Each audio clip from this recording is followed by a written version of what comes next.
All right, some of winter survival is just being able to stay out of accidents, so controlling your vehicle. If you find yourself on a slippery road, icy road, snowy road, you can skid. You can skid pretty easily. In my years of driving, I have had many experiences where families in the car and I'm driving, and we are slipping every so often. But as long as you stay calm and do the right things, you shouldn't have a problem with it. I've actually had it where my family has not even known that we were slipping unless I say something about it. My wife has asked me, why do you keep taking your foot off the gas? It's kind of weird. But I'm like, oh, we keep sliding. And so I'm stopping it or preventing it or trying to stay out of anything worse. So when you're skidding, this can happen on any type of roadway with bad conditions.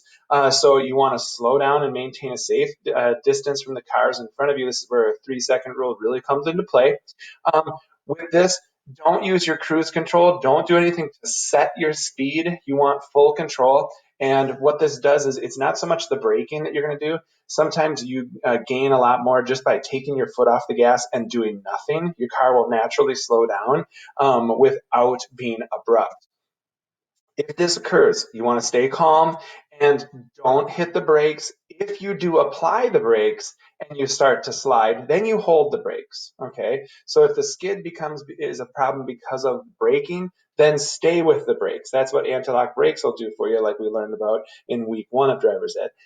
If you are skidding, you will not do anything except exacerbate the situation by hitting the brakes. So you want to make sure you don't just slam on the brakes. If you start to go into a skid, take your foot off the accelerator and turn in the direction you want to go. So turn your wheels so you're always pointing them in that direction. If you start to slide or turn, like the car turns one way, left or right, you want to make sure the wheel gets turned back towards the direction you want to go. It's You have to be in it to experience it. Some people will go to snowy parking lots and try this with their parents, to almost like lose control on purpose and regain it going 10, 20 miles an hour. I don't necessarily advise that for everyone, but if you want to try it, it's understandable with a supervised driver.